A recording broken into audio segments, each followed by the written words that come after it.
Okay, so welcome to all of you. आज हमारा पहला क्लास है बिजनेस स्टडीज़ के पहले चैप्टर ह्यूमन रिसोर्स मैनेजमेंट का। जो भी बच्चे आईएससी से बिलोंग करते हैं यानी कि आईएसएससी, तो उनके बिजनेस स्टडीज़ में ये फर्स्ट चैप्टर हमारा ह्यूमन रिसोर्स मैनेजमेंट। और फर्स्ट चैप्टर ही नहीं, ये ह्यूमन रिसोर्स मैनेजमेंट जो है उसका पूरा इंटायर सेक्शन इसके अंदर आगे जाके आपको 10 से 12 चैप्टर्स मिलेंगे आईएससी में फॉर एग्जाम्पल। तो उस तरह पूरे सेक्शन का आज जो हमारा जो हम टॉपिक डिस्कस करने वाले हैं वो है इंट्रोडक्शन, जहां हम कवर करेंगे इस ह्यूमन रिसोर्स मैनेजमेंट का डेफिनेशन, कैरेक्टरिस्टिक्स, और अगली वीडियो में कवर करूंगा मैं इसका इंपॉर्टेंस फॉर बिजनेस और different parties involve in organisation for example. तो सबसे पहले अगर मैं बताऊं कि क्या होता है ह्यूमन रिसोर्स मैनेजमेंट, तो मैं भी शायद उतना पूरा समझ में ना आए, बिकॉज यहाँ पर मैनेजमेंट के संग बहुत लोग कन्फ्यूज हो सकते हैं। तो मैं कोशिश करूंगा कि डेफिनेशन से पहले एक कॉमन अंडरस्टैंडिंग बिल्डअप कर दूं, जिससे क्या हो कि जो भी चैप्टर्स हम लोग पढ़ने जाएंगे आगे 10 से 12 चैप्टर जो हमारे होने वाले इसके अंदर इटसेल्फ, वहाँ समझने पूरा मुझे हेल्प मिलेगा उस कॉमन अंडरस्टैंडिंग के लिए कि ये टॉपिक है क्या हमारा। टॉपिक स्टार्ट करने से पहले कुछ बातें करता हूँ उसके बारे में, है किस बारे में, हम लोग किस बारे में पढ़ते हैं, यहाँ पे है क्या चीज़ें। तो पहला अगर बात करेंगे, हम लोग अकाउंट से पढ़ते हैं कि कोई बिजनेस और जो उसका ओनर होता है वो अलग अलग होते हैं। तो यहाँ पे हालांकि ओनर के बारे में तो बात हम नहीं करने वाले, बल्कि जो भी उस बिजनेस में या उस ऑर्गेनाइजेशन में जो लोग काम करते हैं, उनके एम्प्लॉयज़ फॉर एग्जांपल, हम उनके बारे में बात करेंगे इस पूरे सेक्शन में जो कि हमारा ह्यूमन रिसोर्स मैनेजमेंट है। तो अगर बात करूँ किसी भी बिजनेस के बारे में, तो यहाँ से मैं बिजनेस नहीं बोलूँगा, ऐसे मैं एक और अच्छा वर्ड दूंगा, जैसे बोलूँगा ऑर्गेनाइजेशन, और कुछ लोग चाहें तो इसे एक एंटरप्राइज भी कह सकते हैं, कोई दिक्कत नहीं है, या तो ऑर्गेनाइजेशन तो एंटरप्राइज फॉर एग्जांपल। तो अगर मैं किसी भी को पूछूंगा बताओ कि एक ऑर्गेनाइजेशन में मैं ओपन कर दूं और मैं किसी को भी हायर ना करूं, मतलब कोई भी मैं यहाँ पे काम करने वाला कोई एम्प्लॉय या स्टाफ ना रहे, तो क्या काम होगा? तो किसी का भी आंसर होगा नहीं। अब अगर बात करूं मैं सिर्फ एक ऑर्गेनाइजेशन या एंटरप्राइज ओपन कर दूं और यूं ही स्टाफ हायर कर दूं, क्या काम हो जाएगा? तो जो नॉर्मल जो इंसान होगा वो बोलेगा कि हाँ काम हो जाएगा, लेकिन जो मैनेजमेंट के जो स्टूडेंट्स होंगे जो समझते हैं इन चीज़ों को, वो बोलेगा नहीं, सिर्फ ऑर्गेनाइजेशन खोलने से और स्टाफ को हायर करने से काम नहीं होने वाला। क्यों? क्योंकि सबका मोटिव है कि जो भी हमारा ऑब्जेक्टिव है, काम होना मतलब क्या, जो हमारा ऑब्जेक्टिव है यानी कि सेल्स करना और प्रॉफिट अर्न करना, फिर से मैं वहीं आ जाऊंगा, इकोनॉमिक ऑब्जेक्टिव अचीव करना, सोशल ऑब्जेक्टिव अचीव करना, ह्यूमन ऑब्जेक्टिव अचीव करना, या फिर नेशनल ऑब्जेक्टिव अचीव करना। जो मेरा काम है वो शायद अच्छे से ना हो कि अगर मैंने सिर्फ एंटरप्राइज ओपन कर दिया और लोगों को यूं ही हायर कर दिया।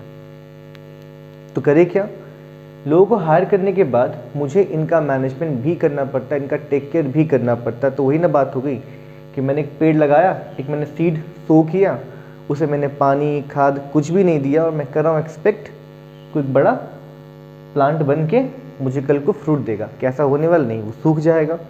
बड़ा तो हो सकता है फॉर श्योर, लेकिन जो मेरा ऑब्जेक्टिव था करने के पीछे वो शायद ना हो। तो इसको पॉसिबल करने के लिए है क्या चीज़? सेम आंसर एक ही है, ह्यूमन रिसोर्स मैनेजमेंट। क्योंकि किसी भी एंटरप्राइज में फॉर श्योर ह्यूमन्स मिलेंगे, चाहे वो गवर्नमेंटल हो, चाहे नॉन गवर्नमेंट हो, चाहे वो मेरा प्रॉफिट सीकिंग ऑर्गेनाइजेशन हो या मैं नॉन प्रॉफिट सीकिंग ऑर्गेनाइजेशन क्यों ना हो, हर जगह एम्प्लॉय रहेंगे, और इनको मैनेज करना time to time every day. जो भी दिक्कतें आए इनके बीच में, उन सभी को सॉल्व करने का एक ही सोल्यूशन है HRM यानी कि ह्यूमन रिसोर्स मैनेजमेंट। तो कुछ तो नाम से क्लियर है यहाँ पर, ह्यूमन रिसोर्स मैनेजमेंट यानी किसका मैनेजमेंट? ह्यूमन रिसोर्स का मैनेजमेंट। तो जो लोग पहले कॉमर्स क्लास देख चुके, पहला वीडियो उसमें मैंने बताया था, किसी भी एंटरप्राइज में हमें काम करवाने के लिए या काम होने के लिए दो चीज़ें चाहिए। एक तो हमें चाहिए एक्टिव रिसोर्स, जिसे हम ह्यूमन रिसोर्स भी कहते हैं, जो हमारे कौन होते हैं? एम्प्लॉय होते हैं। और एक हमें चाहिए non passive resource, passive resource या जिसे हम कहते हैं नॉन ह्यूमन रिसोर्स। अब इसमें इसमें मशीनरी, मनी, बिल्डिंग कुछ भी आ सकता है इस वाले सेक्शन में, पैसिव रिसोर्स। और इस वाले सेक्शन में क्या आता है? Human resource. तो बहुत सारे स्कॉलर्स कहते हैं कि पूरे बिजनेस में जो होता है, पूरे एंटरप्राइज में हमारा जो होता है, सबसे मोस्ट इम्पॉर्टेंट रिसोर्स जो हमारा होता है वो ह्यूमन रिसोर्स ही होता है। बिकॉज अगर मैं ये सोर्स कितनी भी लेके चले जाऊँ, ये पैसिव वाले कितना अच्छे से अच्छा, जब तक उसमें human touch, human brain, human psychology, human concept, human skills अगर मैं अप्लाई नहीं करूँगा, तब तक शायद मुझे वो नॉन ह्यूमन रिसोर्स कभी अपने से खुद वर्क करेंगे ही नहीं। तो श्योर हो गया कि जब तक ह्यूमन, भले अगर मेरे पास ये ना रहे फॉर एग्जांपल पैसिव रिसोर्स, तो कुछ हद तक काम हो सकता है, लेकिन अगर मेरे पास ह्यूमन सोर्स ही ना रहे, पैसिव सोर्स में कितना भी अरेंज क्यों ना कर लूँ, तो कोई भी बिजनेस में काम नहीं होने वाला है। इसलिए हम जानते हैं, क्योंकि किसी भी ऑर्गेनाइजेशन में या फिर एंटरप्राइज में दो सोर्स मुझे मिलते हैं, और ये हमारे सोर्स लिविंग होते हैं। इन्हें खुद का आइडियोलॉजी होता है, खुद का इनके कॉन्सेप्ट होते हैं, खुद के इनके स्किल्स होते हैं, खुद के इनके आउटलुक होते हैं। तो हमें इन वाले रिसोर्स का मैनेजमेंट सिखाता है या सीखना होता है इस सेक्शन में, यानी कि ह्यूमन रिसोर्स मैनेजमेंट में, कि मैनेज कैसे करें किसी कंपनी में जो लोग काम करते हैं। यूँ ही कोई आसान तरीका नहीं होता कि बस यूँ ही लोगों को मैनेज कर दिया हो गया, नहीं, बहुत बड़ा सेक्शन होता है। अगर मान लीजिए फॉर एग्जांपल आपके घर में कोई बच्चे हैं, 4-5 बच्चे हैं, तो क्या उनको मैनेज करना बहुत आसान बात है? नहीं, बहुत मुश्किल। उनके हर एक एस्पेक्ट में ध्यान देना पड़ता है कि वो कितने पढ़ते हैं, क्या खाते हैं, कैसे रहते हैं, हाइजीन कैसे मेंटेन करते हैं, किन से मिलते हैं, बहुत सारी चीज़ें। ठीक उस तरीके, हालांकि पूरी वैसे नहीं, उस तरीके से, क्योंकि किसी भी एंटरप्राइज में लिविंग और रिसोर्स हमारे जो होते हैं ह्यूमन रिसोर्स, वो वहाँ पे एक्ट करते हैं, उनका खुद का आइडियोलॉजी सोच होता है। तो उनमें, आई रिपीट, उन ह्यूमन सोर्स में और ऑर्गेनाइजेशन के बीच में कभी कभी बहुत सारे डिस्प्यूट्स आ जाते हैं। डिस्प्यूट्स ना भी आए तो मे बी कुछ कन्फ्यूजन, कुछ दिक्कतें या कुछ प्रॉब्लम्स के बीच में आ जाता है, जिससे क्या हो सकता है एंड में कि ऑर्गेनाइजेशन अपना जो ऑब्जेक्टिव उसको अचीव अच्छे से ना कर पाए। तो यहीं पे बस एक एलिमेंट हम लोग देखते हैं ह्यूमन रिसोर्स मैनेजमेंट का, जो रोल प्ले करता है इस ऑर्गेनाइजेशन और इस ह्यूमन रिसोर्स के बीच के जो रिलेशन है, जो कोऑर्डिनेशन है, उसको इस्टेब्लिश करने का, उसको मेंटेन करने का, और कभी कोई दिक्कत है उसको सॉल्व करने का जो काम होता है वो किसका होता है? ह्यूमन रिसोर्स मैनेजमेंट का होता है। फॉर एग्जांपल कि आप फ्यूचर में किसी कंपनी में जॉब कर रहे हो, देखो आपको कोई कंपनी में दिक्कत हुई किसी और से या कंपनी से खुद ही, तो आप क्या करोगे? कंपनी पे केस तो नहीं कर दोगे। आपका पहला जो होगा, आप अपने कंपनी के HR को कांटेक्ट करोगे, मुझे दिक्कत हो रहा है इस ऑर्गेनाइजेशन में। तो HR का काम ही क्या है? फॉर श्योर मैनेज करना, लोगों को, उनकी दिक्कतों को सॉल्व करना। तो ये पूरा सेक्शन जो HR मैनेजमेंट जो अब हम पढ़ने वाले हैं, पढ़ने के बाद हमें समझ में आएगा कि HR मैनेजमेंट में क्या होता है, किसे बोलते हैं, कौन लोग यहाँ पर होते हैं। और फर्दर चैप्टर जो हमारा होने वाला आगे जाके इस सेक्शन के अंदर 10-15 जो मैंने बताया, वहाँ हम पढ़ेंगे कि हम लोग एक ह्यूमन्स को कैसे कैसे मैनेज करते हैं, क्या क्या हमारे टूल्स होते हैं, क्या क्या हमारे प्रोसेस, क्या क्या हमारे वे होते हैं इस ह्यूमन रिसोर्स को जो कि लिविंग है उसको मैनेज करने का। आई होप तो समझ में आया हो शायद आप लोग को। तो यहाँ अगर बात करें डेफिनेशन के बारे में, तो लेके चलेंगे दो कॉन्सेप्ट दिमाग के अंदर।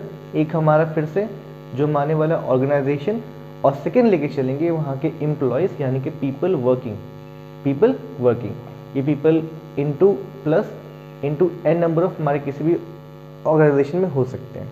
जब इतने सारे लोग हैं तो फॉर श्योर एक होना चाहिए बीच में कोई एक एलिमेंट, कोई एक डिपार्टमेंट होना चाहिए जो इन दोनों के दिक्कतों को सॉल्व करे। अब दिक्कतें लोग कन्फ्यूज हो सकते हैं, क्या दिक्कतें हो सकती हैं? तो अगर मैं बोलूँ ये एक ऑर्गेनाइजेशन है, इसे अकाउंट्स कहता है कि एक आर्टिफिशियल लिविंग पर्सन है, लेकिन जो ह्यूमन रिसोर्स हमारा है वो है लिविंग पर्सन हमारा है। तो दोनों के अपने अपने क्या होते हैं? कुछ ऑब्जेक्टिव्स होते हैं, कुछ गोल्स होते हैं, कुछ चाहते हैं दोनों। ये ऑर्गेनाइजेशन क्या चाहता है? अपना ग्रोथ चाहता है, अपने प्रॉफिट में इंक्रीमेंट चाहता है, जो भी फॉर एग्जांपल ये लॉन्ग टर्म में सर्वाइव करना चाहता है, ठीक है, कंपटीशन बना रहना चाहता है। कौन? ये ऑर्गेनाइजेशन, ठीक है।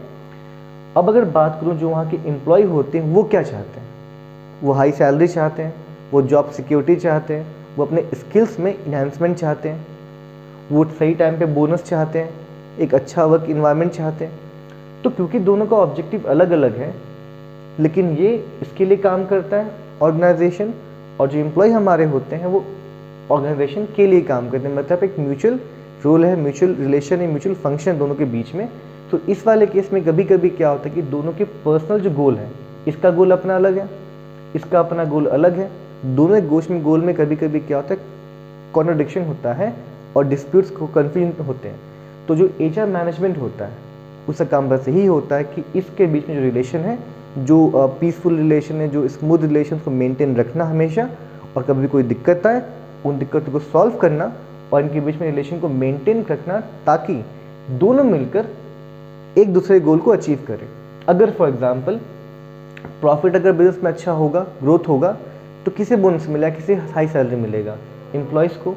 और अगर एम्प्लॉयज़ अगर उनको सैलरी हाई मिलेगा और वो जॉब से सेटिस्फाई रहेंगे, तो किसको प्रॉफिट अच्छा होगा, कौन सा ग्रो करेगा, ऑर्गेनाइजेशन ग्रो करेगा। तो दोनों के रिलेशन को मेंटेन करना बहुत ही मुश्किल काम है और बहुत ही क्रिएटिव काम है, बहुत ही कॉम्प्रिहेंसिव वर्क है। ये तो कौन प्ले करता है, हमारा जो है ह्यूमन रिसोर्स मैनेजमेंट, ठीक है।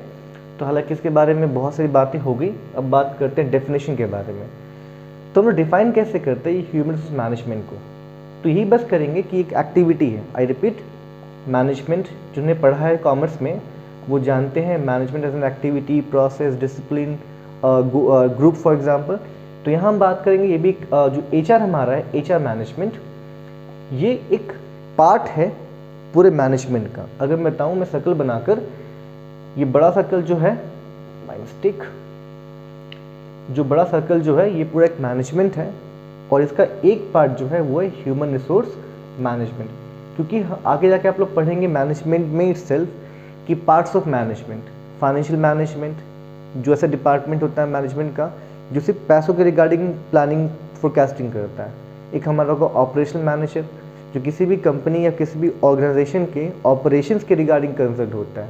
एक हम आगे पढ़ेंगे आके आप लोग मार्केटिंग मैनेजमेंट जो किसी भी कंपनी के प्रोडक्ट के मार्केटिंग सेक्शन के बारे में कंसर्न होता है।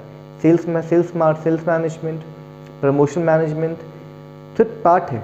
ठीक इस तरीके से जो हमारा एचआरएम में जो कि एक मैनेजमेंट का ही पार्ट है, वो सिर्फ और सिर्फ ह्यूमन के बारे में, यानी कि जो एम्प्लॉयज़ हैं उनके बारे में होता है कंसर्न, कि एक इम्पॉर्टेंट एलिमेंट है या इम्पॉर्टेंट जो एस्पेक्ट हमारा जो है किसी भी ऑर्गेनाइजेशन के लिए उनका एम्प्लॉय बहुत ही होता है इम्पॉर्टेंट। तो उसके लिए एक अलग से डिपार्टमेंट बनाया गया जहाँ पर उसके बारे में कंसर्न होते हैं। तो आई होप समझ गए होंगे, ये कुछ अलग से मैनेजमेंट, अलग से कोई थ्योरी नहीं है, बल्कि ये जो मैनेजमेंट पढ़ते हैं हम कॉमर्स में उसका ही हमारा एक पार्ट है, यानी कि ह्यूमन रिसोर्स मैनेजमेंट। ओके, तो ये एक एक्टिविटी है। तो डेफिनेशन जो हमारे यहाँ से मुझे मिलता है वो है HRM, यानी कि ह्यूमन रिसोर्स मैनेजमेंट। आप शॉर्ट फॉर्म में यूज़ कर सकते हैं। HRM is that part of management, याद है कि बहुत सारे मेरे पार्ट होते हैं मैनेजमेंट के अलग अलग, उसमें से एक पार्ट ही HRM है जो क्या करता है, विच मैनेजेस, किसको मैनेज करता है, रिलेशन को मैनेज करता है, पीपल यानी कि एम्प्लॉय और ऑर्गेनाइजेशन के बीच के रिलेशन को ये मैनेज करता है। Which manages people at work, जो लोग काम करते हैं किसी भी ऑर्गेनाइजेशन में, and their relationship with the organisation. तो ये हमारा हो गया पहला डेफिनेशन इसके बारे में, HRM के बारे में। सिंपल डेफिनेशन है, HRM is that part of management, या फिर HRM is an activity which manages people at work. देखिए पीपल एट वर्क बहुत ज़रूरी है। अगर कोई मेरे कंपनी में काम ही नहीं करेगा, उसका रिलेशन मेरे कंपनी से कैसा हो सकता है, नहीं होगा। तो जो पीपल वर्क करते हैं कहीं पर, यानी कि जो एम्प्लॉय होते हैं किसी भी ऑर्गेनाइजेशन के, और उसका रिलेशनशिप ऑर्गेनाइजेशन के संग हमेशा मैनेज करना, मेंटेन रखना, ताकि हार्मनी स्टैब्लिश रहे दोनों के बीच में और दोनों एक दूसरे के गोल को अचीव लॉन्ग टर्म में करते रहे। एक और डेफिनेशन भी है, या फिर कह लीजिए इसी डेफिनेशन का एक पार्ट और भी है। वो पार्ट हमारा क्या, कि HRM इज ऑल्सो प्रोसेस। तो जो लोगों ने मेरा मैनेजमेंट का फर्स्ट वीडियो देखा है कि मैनेजमेंट एज अ प्रोसेस, उनको मैंने बताया था किसी भी एक एक्टिविटी को प्रोसेस नहीं बोलते, किसी प्लानिंग क्या हो गया काम खत्म, नहीं, बल्कि जब हम लोग एक से more than one activity perform करते हैं कुछ अचीव करने के लिए, तो उन सभी एक्टिविटी के कॉम्बिनेशन या सेट को बोलते हैं प्रोसेस। होप क्लियर हो। सो HRM is a process which coordinates. अगर मैं कुछ चैप्टर के बाद कॉमर्स में पढ़ाने जाऊंगा मैनेजमेंट का कोर फंक्शन, तो आपको मैं यही उसमें बोलता मिलूंगा कि मैनेजमेंट का सिर्फ एक काम है, कोऑर्डिनेशन इस्टेब्लिश करते रहना, coordination.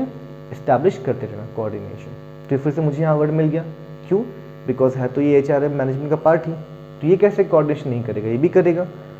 So HRM is a process which coordinate या establishes coordination between people with organisation. किसे कोऑर्डिनेट करता है, पीपल को, वर्क की पीपल मतलब कौन, यहाँ पे एम्प्लॉय हो गए, विथ ऑर्गेनाइजेशन, उनके बीच में कोऑर्डिनेशन स्टैब्लिश करता है। फॉर एग्जांपल, क्या आप लोग स्कूल में हैं, फ्रेंड A और मान के चलिए फ्रेंड बी। इन दोनों में क्या हो गया, पहले फ्रेंड थे, दोनों एक टीम में खेलते थे, दोनों अच्छे प्लेयर थे, इनमें कोई बात को लेकर झगड़ा हो गया, मतलब अब कोऑर्डिनेशन के बीच में नहीं रहा, तो क्या टीम जीत पाएगी? नहीं। वहीं जो हमारा कोच है फॉर एग्जांपल, वो क्या करेगा, वो एक HRM का वहाँ पे रोल प्ले करेगा, वो इनके बीच में कोऑर्डिनेशन स्टैब्लिश करेगा, दोनों की मिसअंडरस्टैंडिंग को दूर करेगा, इसके पॉइंट ऑफ व्यू को इसको समझाएगा, इसके पॉइंट ऑफ व्यू को इसको समझाएगा। करने के बाद जब वो स्टैब्लिश कर दिया उसने क्या, कोऑर्डिनेशन, फिर से मिल गया, पूरा काम अच्छे से हो रहा है। सेम काम हमारा ऑर्गेनाइजेशन में भी हमारा होता है। तो HRM का यही काम है, क्या करना, कोऑर्डिनेट करना पीपल यानी कि एम्प्लॉय को ऑर्गेनाइजेशन से, और हेल्प करना किसको, पीपल यानी कि एम्प्लॉय को और ऑर्गेनाइजेशन। देखो ये कोऑर्डिनेशन करने के बाद क्या होता है कि जब दोनों आदमी जब कोऑर्डिनेट हो गए, समझने लगे, एक दूसरे को समझने लगे, तो फॉर श्योर अगले वाले का ऑब्जेक्टिव कुछ मैं फुलफिल करूँगा, कुछ मेरा ऑब्जेक्टिव वो फुलफिल करेगा। तो मतलब क्या, हेल्प हो गया दोनों को to achieve each other goals. जो मैंने स्टार्टिंग में कहा था कि एम्प्लॉय का अपना गोल है high salary, job satisfaction, growth, etcetera etcetera. Same जो था हमारा ऑर्गेनाइजेशन, उसका अलग ऑब्जेक्टिव है, adequate profit, survival, growth, etcetera etcetera. तो यहाँ HRM बस यही करता है, इसे पता है जो हमारा होता है ह्यूमन रिसोर्स, वो सबसे इम्पॉर्टेंट एलिमेंट है और इसके बिना कुछ भी नहीं है। तो इसको, इसके रिगार्डिंग सोचने का काम HRM करता है। तो होप इतना डिस्कशन के बाद एटलीस्ट कुछ बेस बना होगा कि HRM होता है क्या, इसका इम्पोर्टेंस। अब हम बात करेंगे अगले सेक्शन में इसका कैरेक्टरिस्टिक्स। देखिए हम, क्योंकि हमें पता है कि मैनेजमेंट का बहुत सारा पार्ट होता है, फाइनेंशियल मैनेजमेंट या financial management, sales management, marketing management, operation management, same for example brand management, एक पार्ट ये भी है ह्यूमन रिसोर्स मैनेजमेंट।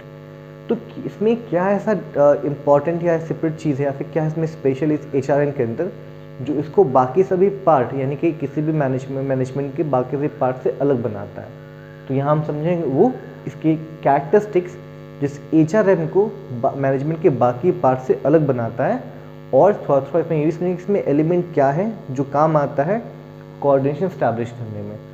तो अगर पहला देखो कैरेक्टरिस्टिक्स, वो हमारा है अ कॉम्प्रिहेंसिव फंक्शन।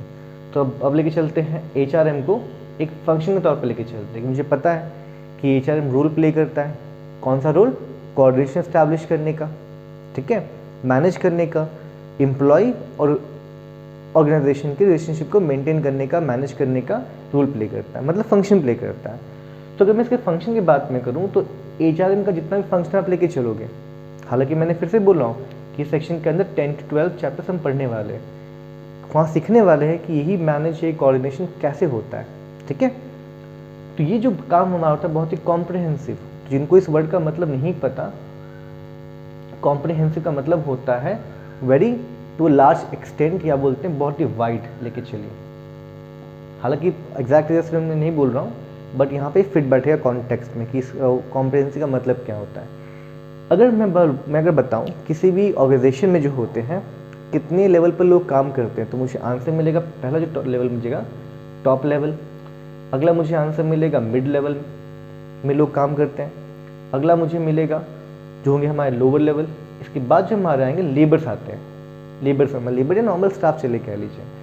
तो अगर मैं देखूँ किसी भी ऑर्गेनाइजेशन में जो हमारे ह्यूमंस होते हैं वो हर किसी लेवल पर होते हैं, उनका अलग अलग क्वालिफिकेशन होता है, अलग अलग उनके पर्सनल डिमांड होते हैं। किसी को सैलरी हाई चाहिए, किसी को जॉब सेटिस्फैक्शन चाहिए, कोई वर्क इन्वायरमेंट खोजता है, किसी को हाई बोनस चाहिए, किसी को कंपनी से खुश नहीं है जो कंपनी से ज़्यादा काम कर रहा है फॉर एग्जांपल। तो इतने लोग को मैनेज करने में जो फंक्शन प्ले करना पड़ता है बहुत ही कॉम्प्रिहेंसिव होता है, क्योंकि हर एक लेवल पर ह्यूमंस इन्वॉल्व है, हर एक स्टेज में ह्यूमन इन्वॉल्व है किसी भी ऑर्गेनाइजेशन में, और इनको मैनेज करना बहुत ही कॉम्प्रिहेंसिव टास्क है, बहुत ही बड़ा, हिंदी में कहो तो बहुत ही मुश्किल, बहुत ही जटिल टास्क है, जहाँ पर कोई एक एक्टिविटी नहीं होता बल्कि मोर देन यहाँ पे n नंबर्स ऑफ एक्टिविटी होते हैं इनको मैनेज करने के लिए। ऐसा कहा गया है किसी भी HRM किसी भी सिंगल डिपार्टमेंट का काम नहीं है, बल्कि कंपनी में जितने भी डिपार्टमेंट है ना, सब मैनेजर का ये काम है कि अपने टीम के लोगों को मैनेज करना। तो एक कॉम्प्रिहेंसिव टास्क बन जाता है, मुश्किल टास्क बन जाता है, बहुत चीज़ों को करना पड़ता है इस वाले HRM के अंदर। तो इसे कहते हैं कॉम्प्रिहेंसिव टास्क, क्योंकि बहुत सभी लेवल पर लोग इन्वॉल्व हैं, सभी को मैनेज करना है।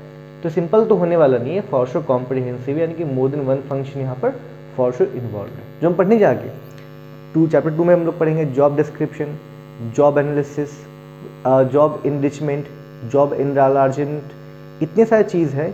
वहाँ समझ में आया कि क्या क्या फंक्शन एक HRM प्ले करता है और क्यों इसे हम लोग कॉम्प्रिहेंसिव बोलते हैं, आपको आगे समझ में आएगा। लेकिन अभी कहीं समझ लीजिए कि HRM जो होता है किसी भी एक फंक्शन का नाम नहीं, मोर देन वन फंक्शन का नाम है, क्योंकि किसी भी बिजनेस ऑर्गेनाइजेशन में मोर देन पीपल जो होते हैं मोर देन वन लेवल पर वर्क फंक्शन करते हैं, टॉप, मिड, लोअर और labour for front line for example. ठीक है, आगे बढ़ूँगा मैं कैरेक्टरिस्टिक्स नंबर 2 के बारे में बात करूँ तो पीपल ओरिएंटेड फंक्शन।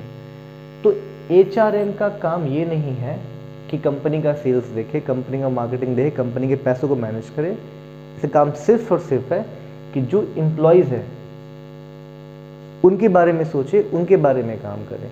इसका काम जो है स्टार्ट होता है एम्प्लॉय से या एम्प्लॉय के लिए और एंड होता है एम्प्लॉय पर। फॉर एग्जाम्पल, वो एम्प्लॉय क्या चाहता है, सेटिस्फाई है कि नहीं है, कैसे डेवलपमेंट करें, क्या उसकी दिक्कतें हैं, रिलेशन ठीक जा रहा है कि नहीं जा रहा है, टाइम टू टाइम उसको अप्रेजल दें। तो इसका काम फिर से बोल दे रहा हूँ, और इनका मतलब ही क्या, शुरू होना पीपल से।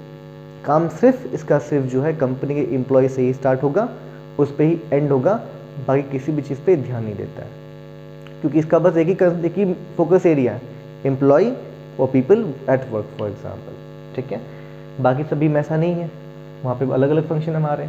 अगला मेरा है एक्शन ओरिएंटेड फंक्शन। तो यहाँ पर देखिए मैनेजमेंट 2 तरह के मेरे होते हैं। अगर मैं पार्ट बताऊँ तो इन जनरल बता रहा हूँ मैनेजमेंट। एक तो मेरा मैनेजमेंट है कि बस प्लान बना के दे दिया, काम कोई और कर रहा है, या फिर इवैल्यूएशन रिकॉर्ड कर लिया जस्ट फॉर फर्दर एनालिसिस के लिए, ध्यान दीजिएगा। लेकिन HRM जो होता है ये ऐसा नहीं है, यहाँ पे कोई प्लान वगैरह बनते तो हैं लेकिन प्लान बन के ख़त्म नहीं हो जाते हैं, कोई रिकॉर्डिंग या बुक कीपिंग यहाँ पर नहीं होता है, बल्कि यहाँ पर होने के, अगर होता भी है, होने के बाद जो होता है उन पर एक्शन लिया जाता है, उन पर काम किया जाता है। फॉर एग्जाम्पल, कोई एम्प्लॉय है, एम्प्लॉय मान के चलिए हमारे ऑर्गेनाइजेशन में कोई है मोहन नाम का, उसे कोई दिक्कत है तो यहाँ पर उसकी दिक्कतों को रिकॉर्ड करके समझ कर छोड़ नहीं दिया जाएगा, बल्कि उस पर एक्शन भी लिया जाएगा, उसे सॉल्व किया ही जाएगा, एंड तक सॉल्व खत्म करने के बाद ही खत्म होगा HRM में काम।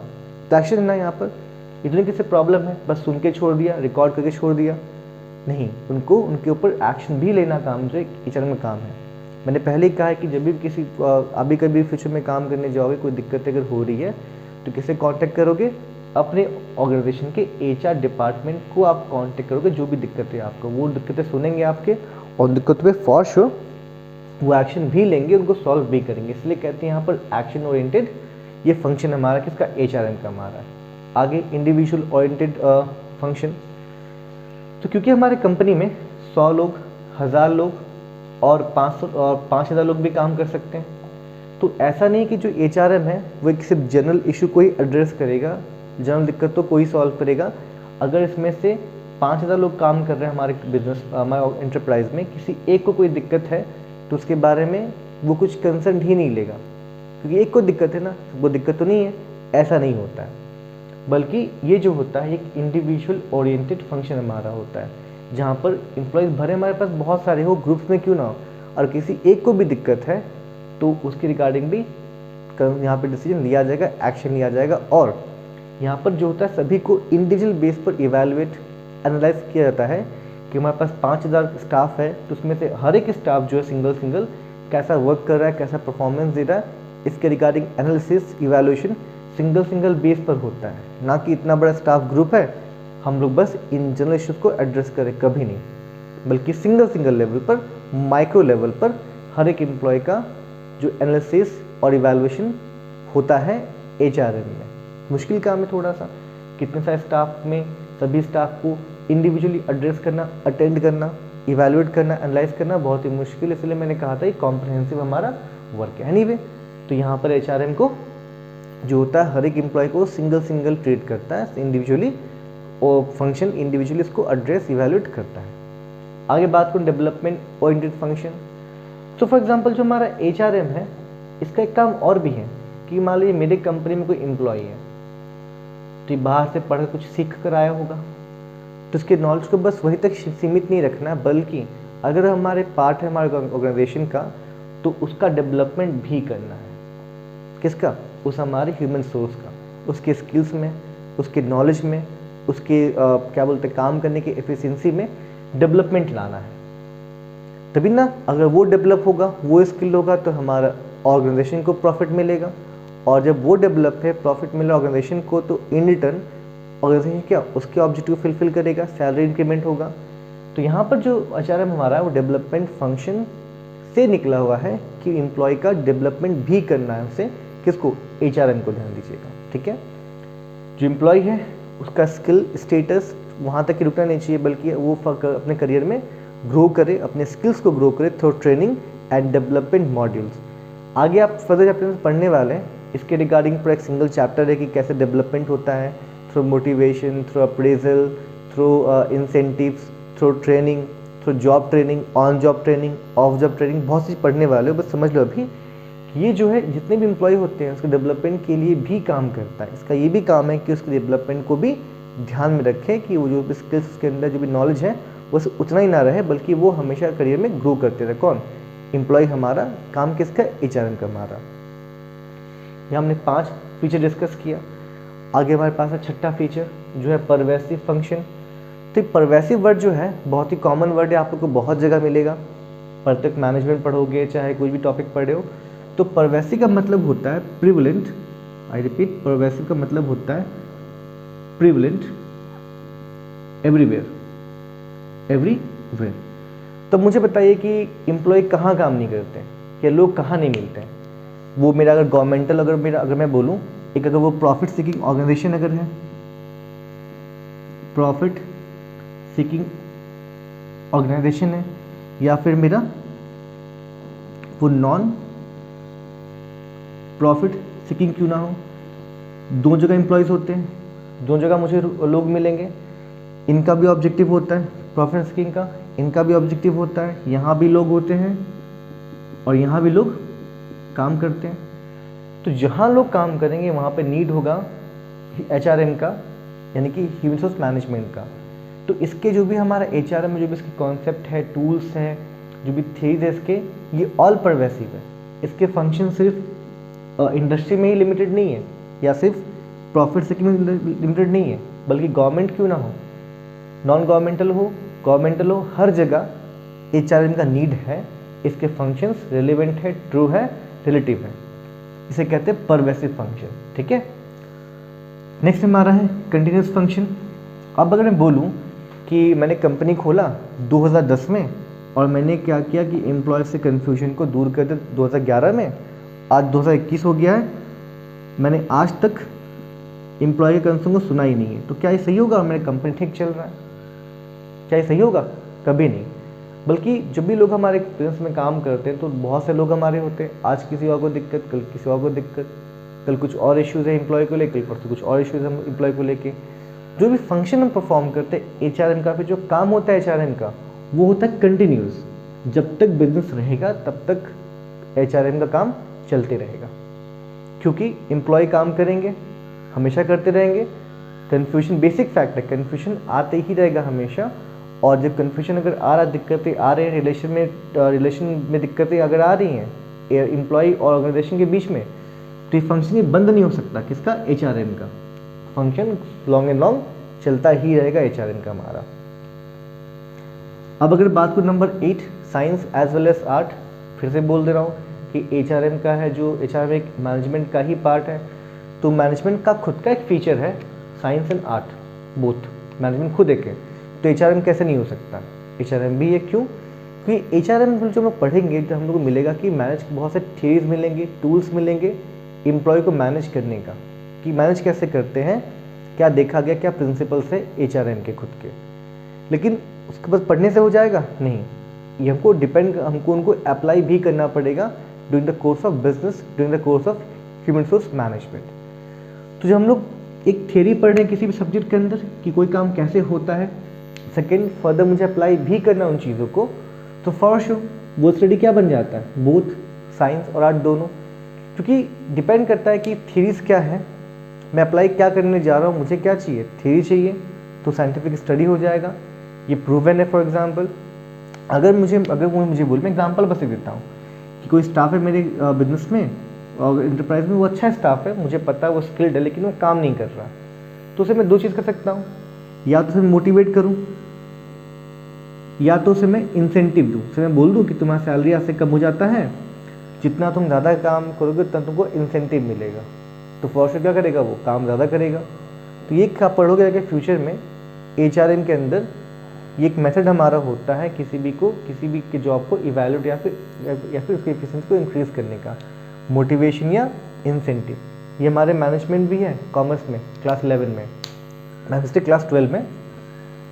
तो एक हो गया एक साइंस है, एक प्रिंसिपल है, और इस प्रिंसिपल को हम कैसे यूज़ करते हैं ये हमको ये हमारा बन जाता है आर्ट।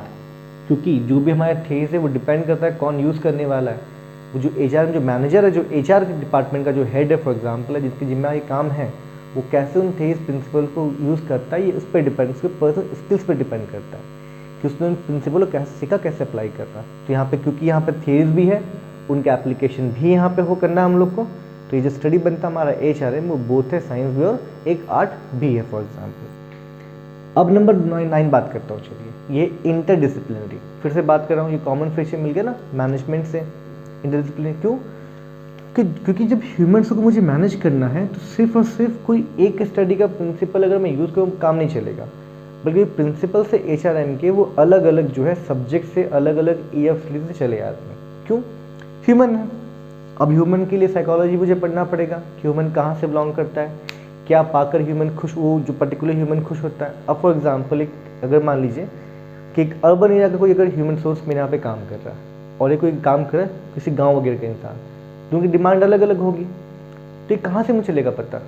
सोशल साइंस पढ़कर, जहाँ सोसाइटी में पढ़ेंगे, सोसाइटी के पार्ट पढ़ेंगे, वहाँ के लोग जो आते हैं जिस सेक्शन से वो लोग आते हैं उनके डिमांड के एक्सप्रेशंस क्या रहते हैं, मुझे मिल गया इन्फॉर्मेशन।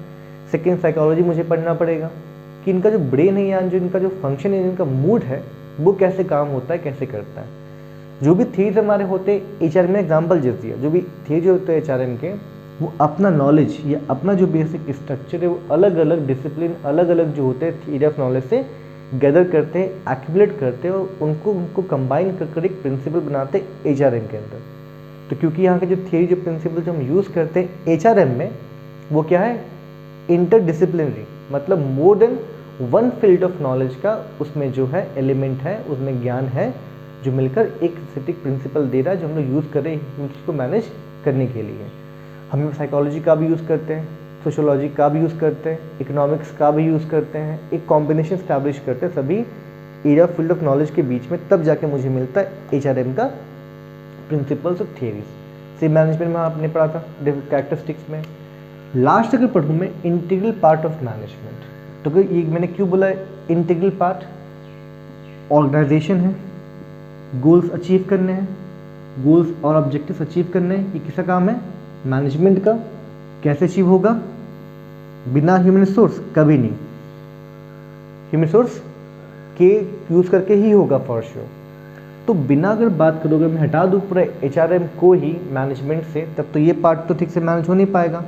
इनके रिलेशन इनके बीच में, ऑर्गेनाइजेशन के बीच में और ह्यूमन के रिसोर्स के बीच में, वो तो मेंटेन अच्छे से हो नहीं पाएगा। तो जो गोल्स है इन एंड में और ऑब्जेक्टिव से क्या वो अचीव हो पाएंगे? फॉर श्योर नहीं हो पाएंगे।